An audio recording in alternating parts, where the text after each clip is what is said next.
बच्चों ये है आपका लेक्चर 156 चैप्टर 9 डेटा हैंडलिंग। ठीक है, सो हम डेटा हैंडलिंग पे थे। हमने कल पिक्टोग्राफ सीखा था। ठीक है, पिक्टोग्राफ समझना और पिक्टोग्राफ का ड्रॉ करना भी हमने सीखा था। सो अब यहाँ देंगे पिक्टोग्राफ में देखो पिक्टोग्राफ तो कंप्लीट। अब नया टॉपिक सीख रहे हैं हम बार ग्राफ, जिसका नाम है बार ग्राफ। अच्छा, अब ये बार ग्राफ क्या होता है? सो देखो बार ग्राफ है आपके पेज 196 पे। सो बार ग्राफ में क्या है, पहले बार ग्राफ समझ लेते हैं कि वो है क्या। ठीक है, सो बार ग्राफ समझने के लिए देखो बार ग्राफ में आप देखो जब आप पिक्टोग्राफ से बनाते हो, ठीक है, जब भी पिक्टोग्राफ से आप बनाते हो ग्राफ, सो पिक्टोग्राफ से बनाना हमेशा आपके लिए टाइम कंज्यूमिंग होता है ना, टाइम कंज्यूमिंग, क्योंकि वो पिक्चर्स बनाना आपका टाइम ले लेता है। ठीक है, सो पिक्टोग्राफ से जब हम ग्राफ बनाते हैं वो टाइम कंज्यूमिंग है।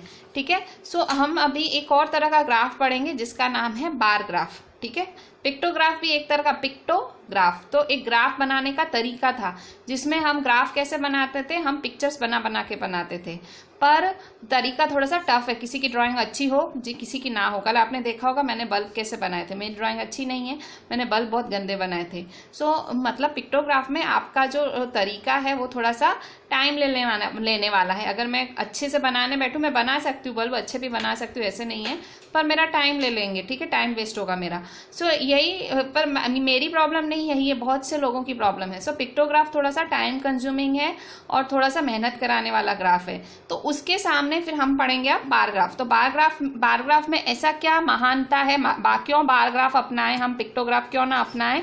सो कारण है कि बार ग्राफ में सिंपली आपको बार्स बनाने होते हैं। ठीक है, छोटे छोटे डब्बे बनाने होते हैं और फिर उसको बार ग्राफ कहते हैं। ठीक है, सो सबसे पहले बार ग्राफ की हम डेफिनेशन लिखते हैं। मैंने आपको ये तो कारण तो बता दिया बार ग्राफ बेटर क्यों है पिक्टोग्राफ से, क्योंकि पिक्टोग्राफ में पिक्चर्स बनती है, बार ग्राफ में नहीं बनती हैं। सो अब बार ग्राफ का डेफिनेशन लिखते हैं कि बार ग्राफ क्यों अच्छा।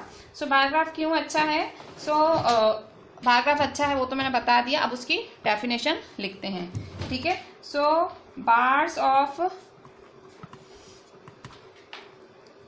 uniform width can be drawn horizontally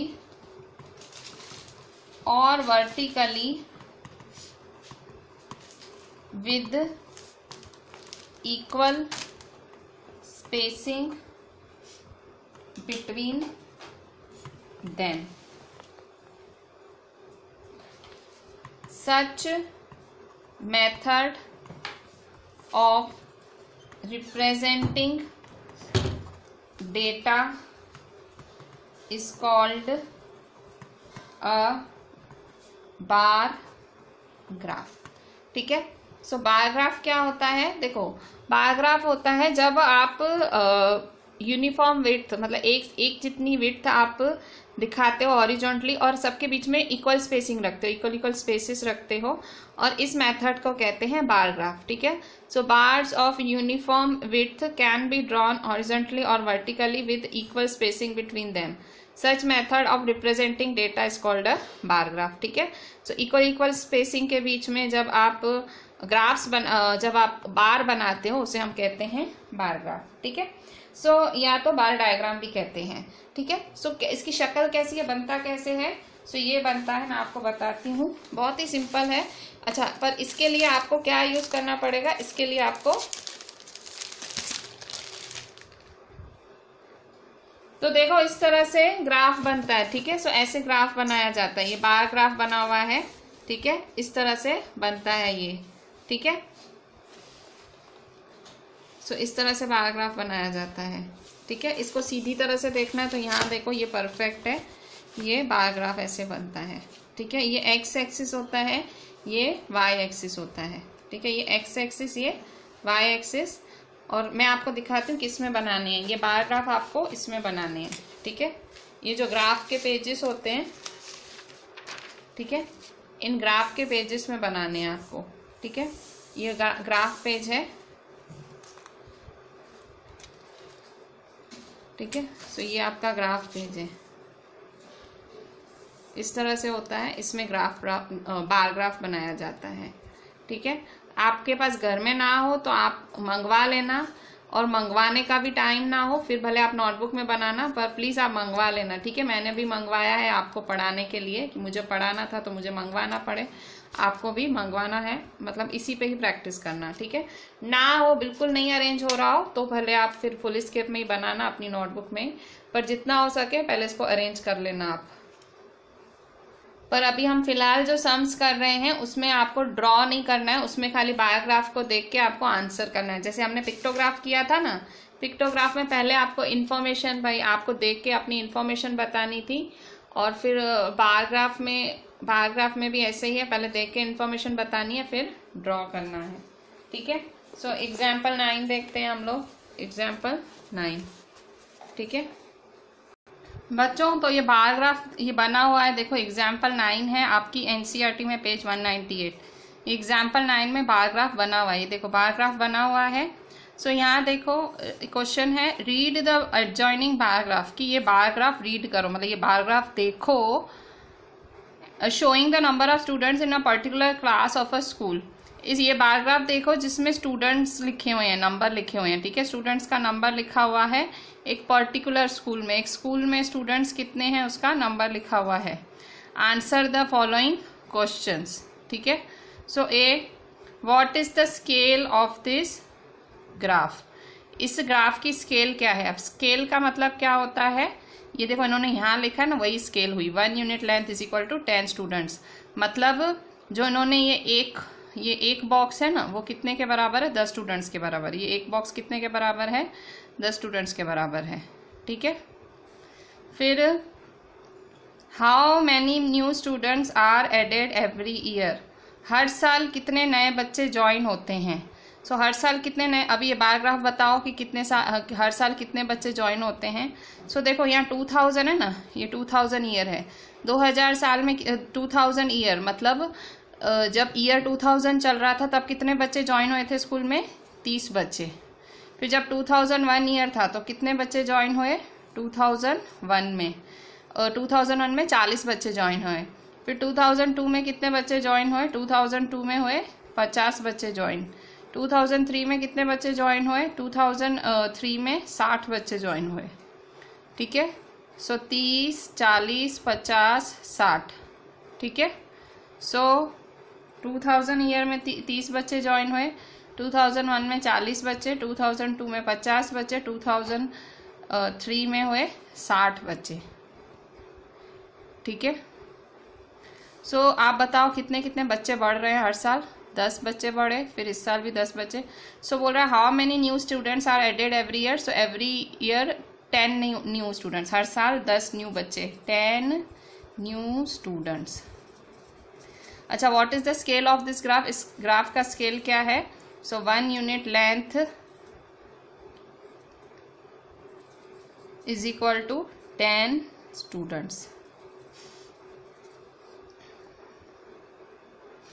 अच्छा, और क्या बोल रहा है, is the number of students in the year 2003 twice that in the year 2000, क्या 2003 में 2000 से डबल बच्चे हो गए हैं। सो देखो 2000 ईयर में कितने बच्चे थे, 2000 ईयर में 30 बच्चे थे, ठीक है। सो 2003 में कितने हो गए, 2003 में 60 बच्चे हो गए,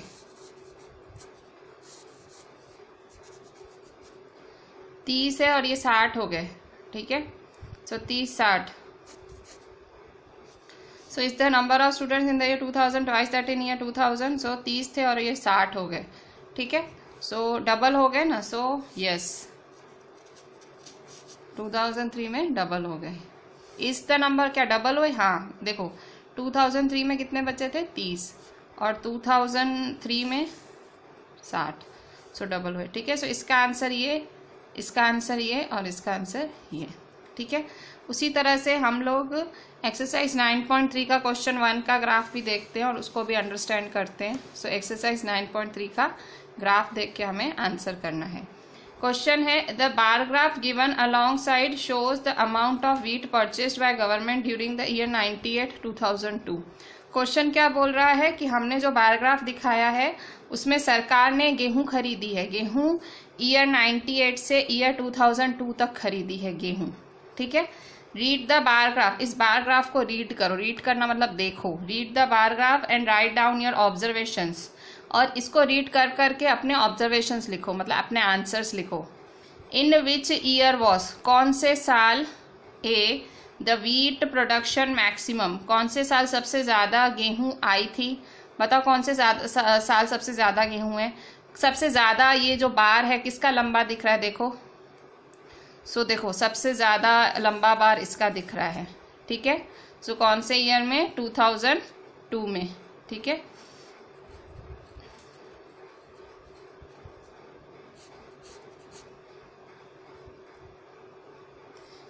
इन which year was the wheat production minimum, ठीक है। सबसे कम गेहूं कौन से साल में आई थी, सबसे कम गेहूं, सो देखो 98 में सबसे कम गेहूं आई थी,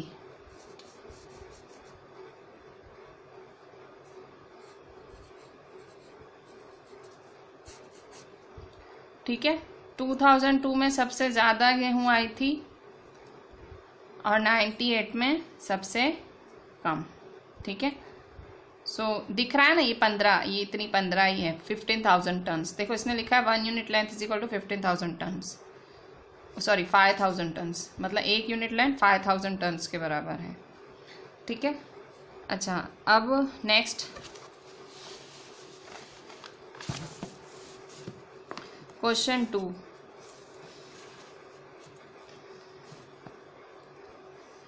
क्वेश्चन 2 बोल रहा है observe this bar graph which is shown the sale of shirts in a readymade shop from Monday to Saturday.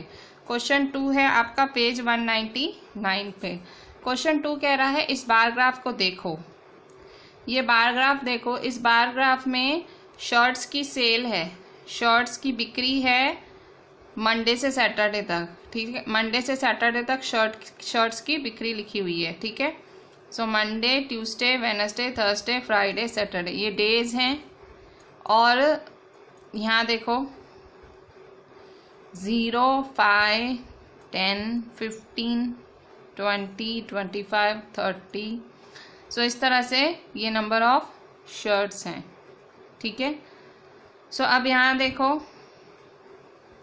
Answer the following questions, in questions को आंसर करना है, ठीक है। सो ए है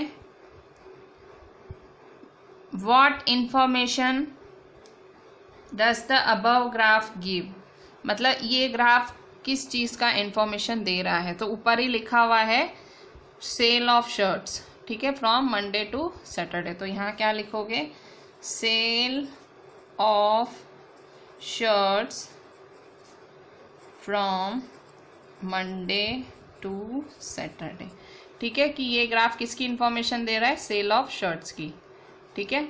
अच्छा, अब सेकेंड क्वेश्चन क्या पूछ रहा है आपसे, सेकेंड क्वेश्चन पूछ रहा है what is the scale chosen on the horizontal line representing the number of shirts. कह रहा है यहाँ पे स्केल कौन सी ली गई है, नंबर ऑफ शर्ट्स की स्केल कौन सी ली गई, तो ये देखो इन्होंने लिखा है 1 unit length is equal to 5 shirts, मतलब 1 यूनिट को 5 shirts. So 1 unit length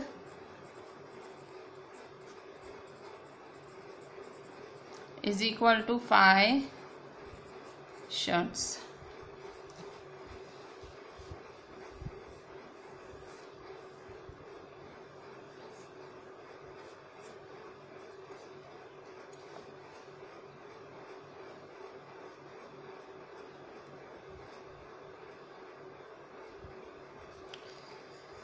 C on which day were the maximum number of shirts sold, कौन से दिन पे सबसे ज़्यादा शर्ट्स की बिक्री हुई, कौन से दिन पे, सो सैटरडे, सो सैटरडे पे हुई। On which day were the maximum number, सबसे ज़्यादा शर्ट्स कब बिकी, देखो सबसे बड़ा बार इसी का ही है सैटरडे का, सो सैटरडे को 55 शर्ट्स बिकी सैटरडे।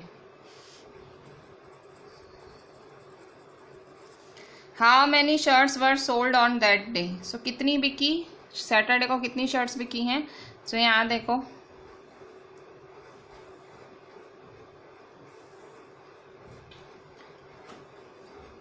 देखो 55 शर्ट्स बिकी हैं, कितनी बिकी हैं, 55 शर्ट्स, ठीक है। सो 55 शर्ट्स बिकी।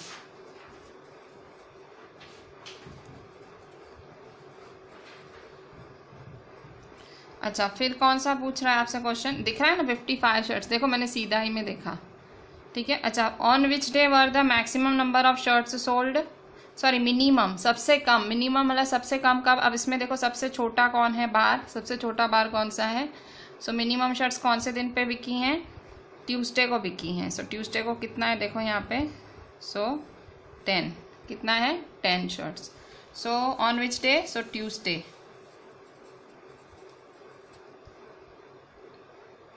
So how many shirts were sold on Thursday, अब पूछ रहा है कि थर्सडे को कितनी शर्ट्स बिकी। सो थर्सडे को, ये थर्सडे है आपका, तो थर्सडे को कितनी शर्ट्स बिकी। सो यहाँ देखो सीधा ही में देखो, थर्सडे को 35 शर्ट्स बिकी, कितनी बिकी 35 shirts.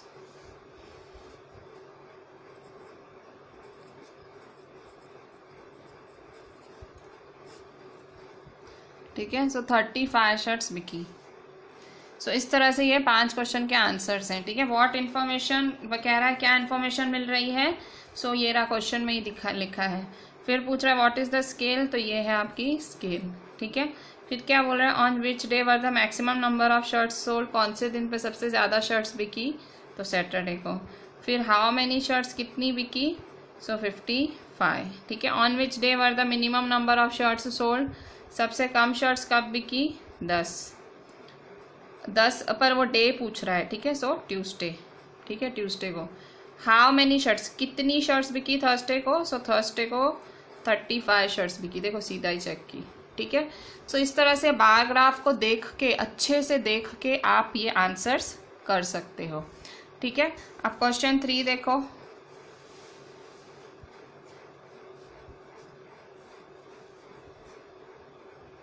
Observe this bar graph which shows the marks obtained by Aziz in half yearly examination in different subjects. अब यहाँ पे एक बार ग्राफ बना हुआ है, ठीक है, ये बार ग्राफ है और अजीज नाम का लड़का है, अजीज नाम के लड़के का ये हाफ ईयरली एग्जामिनेशन हुआ है। हाफ ईयरली मतलब मिड टर्म एग्जाम हुए हैं जो सितंबर में आते हैं, वो वाले एग्जाम। सो वो एग्जाम के इसके मार्क्स दिए हुए हैं, ठीक है। तो यहाँ देखो ये एक्स एक्सिस पे सब्जेक्ट्स हैं और वाई एक्सिस पे मार्क्स हैं, ठीक है। सो सब्जेक्ट्स कौन से हैं, Hindi, English, maths, science, SS. और मार्क्स देखो 10 मार्क, 20 मार्क, 30 मार्क, 40 मार्क, 50, 60, 70, 80, 90। अगर मैं आपसे पूछूं हिंदी में कितने मार्क्स आए उसके, तो आप कहोगे 80, हिंदी में 80 मार्क्स आए। मैं कहूँ इंग्लिश में कितने आए उसके, तो आप कहोगे 60 आए। फिर मैं कहूँगी मैथ्स में कितने आए, तो 70 आए। साइंस में कितने आए, तो आप बोलोगे 50 आए। एसएस में कितने आए, तो आप कहोगे 40, ठीक है। सो इस तरह से ये हाफ ईयरली एग्जामिनेशन का चार्ट है, ठीक है। सो ये आपके यहाँ आपको आंसर करने हैं इन क्वेश्चंस के। ए है what information does the bar graph give, ये जो बार ग्राफ है क्या इंफॉर्मेशन दे रहा है। सो फिर से ये तो आंसर क्वेश्चन में से ही मिल जाएगा, क्या दे रहा है। So bar graph shows the marks obtained by Aziz in different subjects, ठीक है। सो लिखोगे bar graph shows in marks obtained bye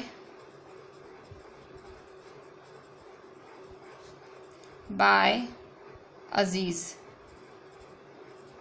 ठीक है, in different subjects.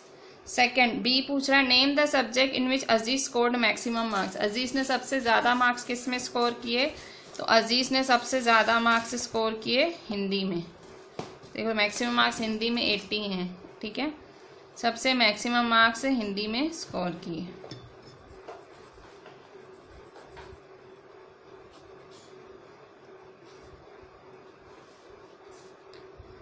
Name the subject in which he has scored minimum marks, कौन से subject में सबसे कम marks score किए हैं, अजीज ने सबसे कम मार्क्स कौन से सब्जेक्ट में स्कोर किए हैं। सो सबसे कम मार्क्स उसने एसएस में स्कोर किए हैं, ठीक है। सो एसएस में,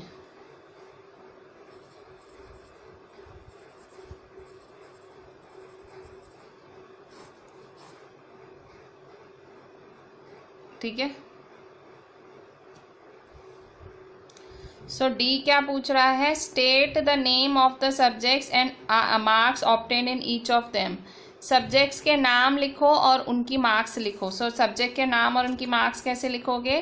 सो डी में तो देखो सब्जेक्ट के नाम कौन कौन से हैं, ये डी वाला आंसर करना है आपको। सब्जेक्ट के नाम लिखने हैं और उनकी मार्क्स भी लिखनी है। सो ये आपको नोटबुक में करना पड़ेगा, ठीक है। बाकी तो सब में आपने इसी में ही कर लिया, पर इसके लिए तो नोटबुक यूज करनी पड़ेगी, ठीक है।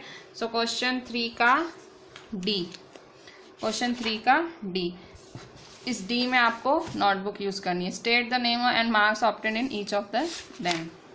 सो डी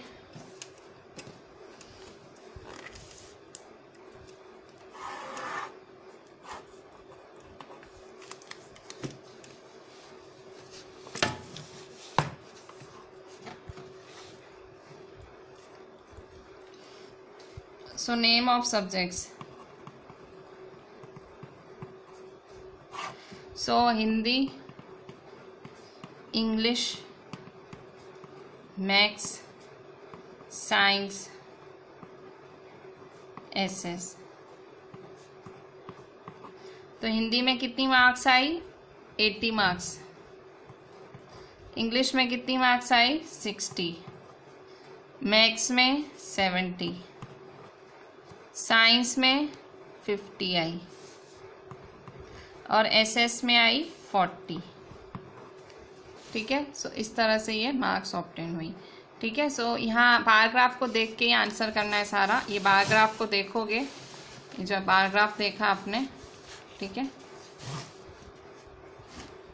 ठीक है। सो ये बारग्राफ को देख के आपको आंसर करना है, ठीक है। सो ये हुआ हमारा क्वेश्चन 3, ठीक है। So with this we are ending our today's lecture. आज आपने बारग्राफ के बारे में जाना, आपने देखा कि बारग्राफ को देख के हम कैसे कर सकते हैं।